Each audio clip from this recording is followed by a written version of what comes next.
on. So before we talk about rice or weight loss or anything in general, let's talk about rice at first. See, rice is it's a staple food of almost half of the world's population. Half of the people in the world eat rice, and 90% of rice comes from Asia. Rice is a rich source of carbohydrates and fiber. It's low in fat and sugar. It's easily digestible, most of it, and it's gluten-free and soy-free. So it's awesome for people who have any problem with digestion. So rice is a great option. Stay tuned. Now next is, I'm going to differentiate a little bit between white rice, brown rice and wild rice, so stay tuned. Meanwhile, we have to understand what glycemic index is, because rice has high glycemic index and it can cause sudden spikes in the blood sugar level. That's why usually when people who have been detected with high blood sugar, that is diabetes, they are asked to just stop eating rice. So now we are going to find a midway how we can figure it out. Glycemic index is a value of that food that tells you how quickly or how those food can cause a raise in the blood sugar level. Okay, that's the glycemic index. And let's understand this fact that the higher the glycemic index, the quicker the food will be digested and hungrier you will get, and you will keep eating more. Lower the glycemic index, it will take the food a little while to digest. You will feel full for longer, and then the food you won't gain weight because you won't be eating too frequently. But there is one caveat in this calculation of glycemic index. It was calculated, or the ranking was applied, when the food is consumed fully on an empty stomach. Now, being an Asian, especially Indian, we know that rice or any other food item, we never eat anything in isolation. For us, there was hardly any concept of one dish meal. When we eat rice or anything, we had dal or lentil with it, we had veggies, of course curries are there, sauteed veggies are there, we have another kind of bread or multigrain chapati roti with it, we always have salads or some kind of raita, yogurt based dips with it. So with our food, it's never that we will end up eating maybe 4 servings of rice in one eating. We always have it combined. Even if in most of the Indian population in South, they eat rice, they always have rice paired with sambar, that is kind of a lentil soup. They have dal, they have a lot of veggies, they add yogurt to it. So basically, it all comes together. My whole point is, rice is blamed or it's treated the way it's like a villain in the diet, but please believe me, it's not. I am a huge fan of rice and I eat rice at least 4 to 5 days a week, and I have been healthy whole month. Now for that, we have to understand what kind of rice items are there, how to eat them, and with what combinations. Now let me show you the rice items. So we are going to talk about white rice, we are going to talk about brown rice, and we are going to talk about the wild rice. Now this is not very popular, not many people use it. Again, it's a little bit pricey, it's not economic for a whole family sometimes, but you can always mix and match and mix and use them together in combination. So let's get and understand our things with white rice first. White rice is basically the whole endosperm, the starchy endosperm from the grain. Okay, it's not the whole grain, it's just the endosperm.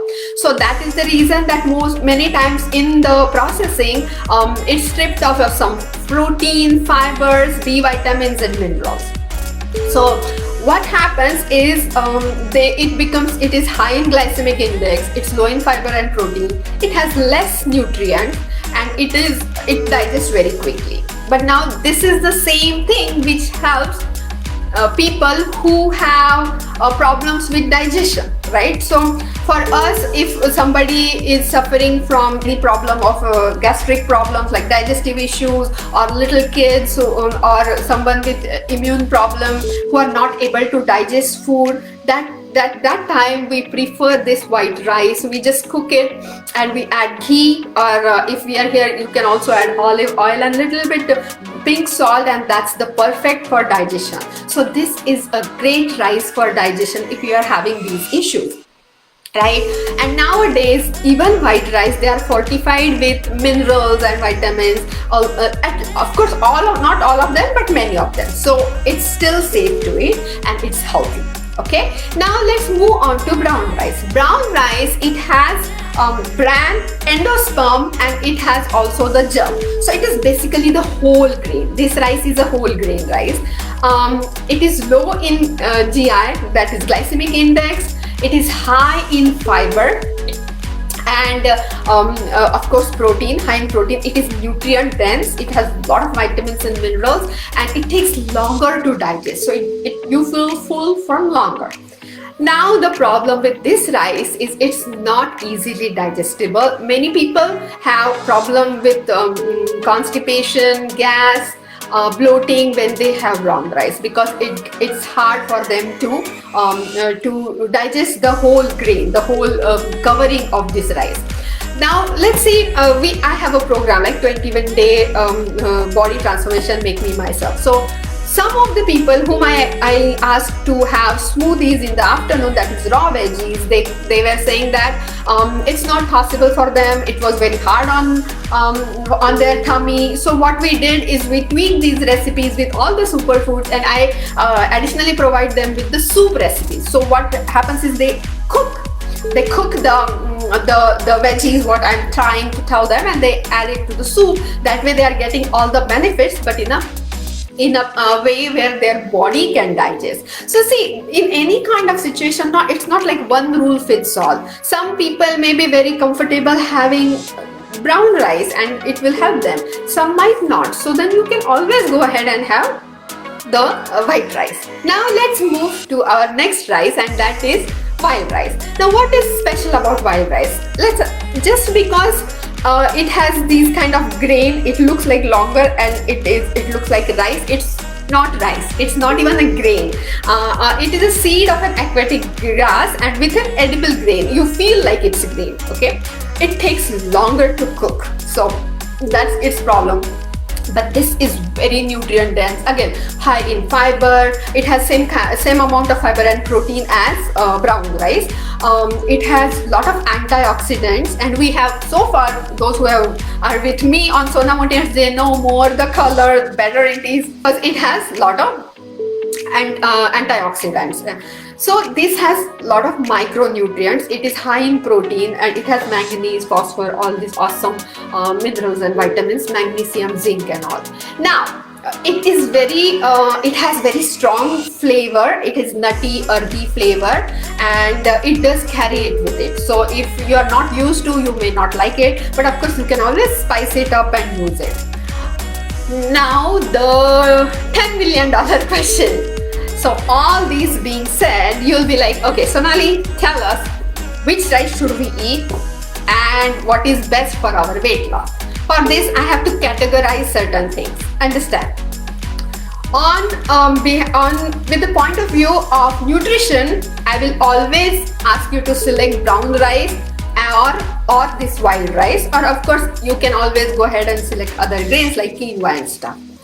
With price and with your digestible issues, please go ahead and select white rice equally confidently. That's okay too. So all this being said, if you need more micronutrients and this, do you think just switching to brown rice or wild rice will automatically make you healthier, and you will get all the muscle mass, and you will get all the antioxidants, and everything will be fine? We all know there is no such magic though, right? There is no such magic. For us to be healthier, to get all the micronutrients and antioxidants, we have to eat a healthy, balanced diet, and rice is one of it.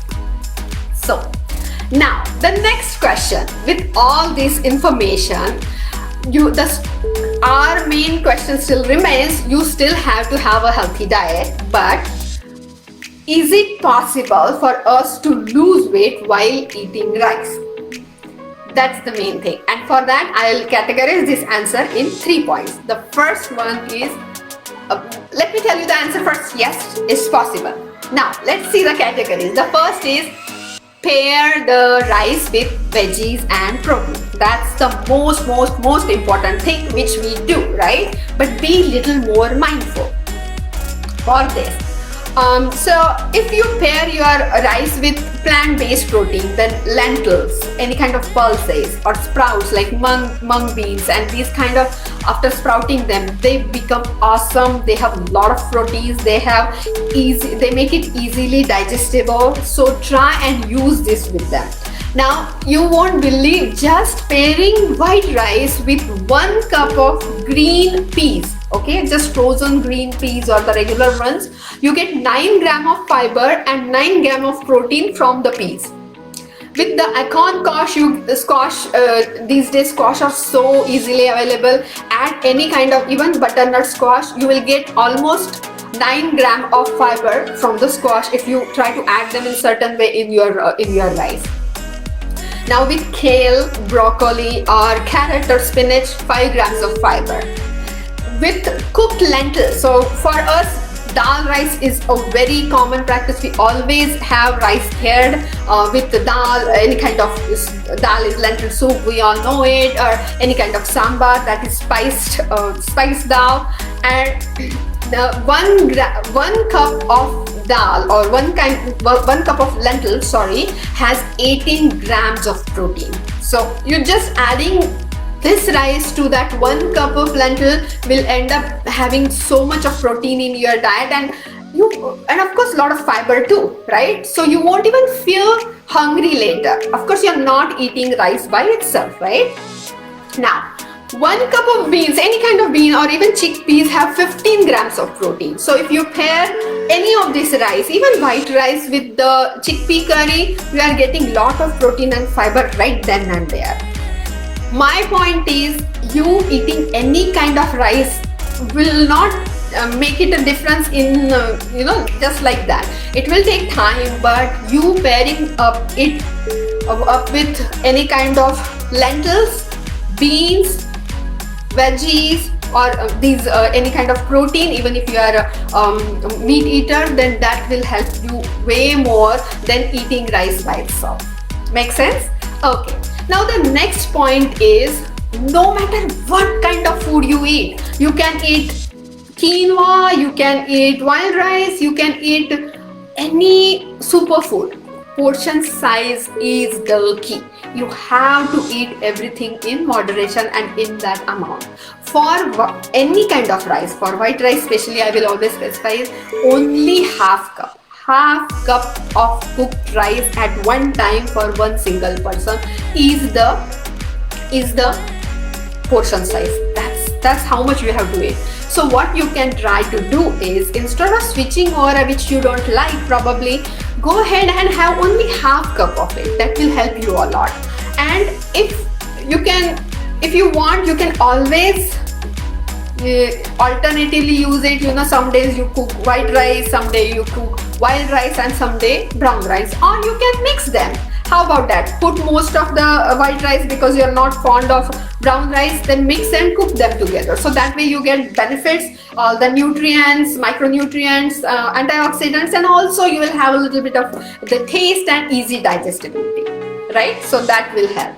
Now, after that being said, so we saw it's very important to pair up it with either kind of lentils, some kind of protein or veggies. Make sure you follow the portion control. And last but not least, you can also not eat rice someday. You can go rice free and just try to have some millets, different kind of millets, or different kind of your own ways cooked meals, which doesn't include grain free. And if you need any more help for that, you can always contact me. I have so many recipes.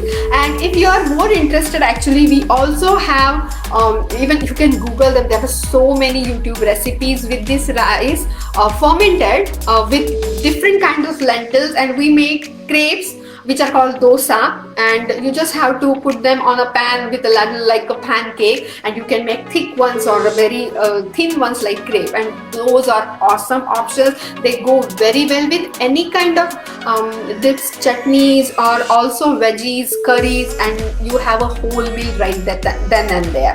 So you are also having very less quantity of rice, so many other ingredients come in picture, and that way you don't end up consuming too much of rice.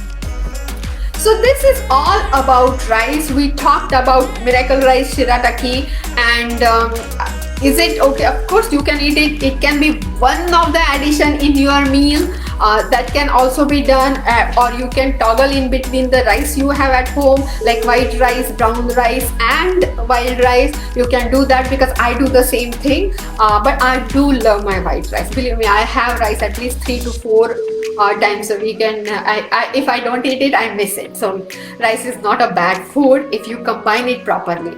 And remember, before I leave and before I take more of your comments and questions, I have to stress this fact, or I cannot stress this enough, that sustainable weight loss or any kind of maintaining healthy weight is a journey. It's a combination of healthy diet in general and regular physical exercise. So just one thing won't help us. But thank you very much for reaching out with this question. Absolutely, you can always use shirataki rice, or you can use any of this rice. Commenting, keep asking me the questions you are asking. I get a lot of questions about exercising as well, as to what kind of exercises I do or I prefer. And since I have been suffering from herniated discs, so a lot of people ask me about that too. But I'm going to do it. I'm going to call one of the experts. He has his own group, fitness group, so he's going to talk more about what happens. Some of the people have been asking that they get headache after working out, so we will talk more about that. And if you have these kind of questions, if I cannot answer them, I can always get them some kind of the experts in that field, and they will help us answer those. So please stay tuned, keep asking questions. Please make sure you go right there on the YouTube and subscribe today. Comment, like, share, because that's what keeps me going. Remember, we are in this together. So now we all motivate each other to eat healthy, be happy, and lead a happy, motivated life. Thank you very much for watching. Keep joining. See you next Wednesday with a new video series. Thanks. Bye.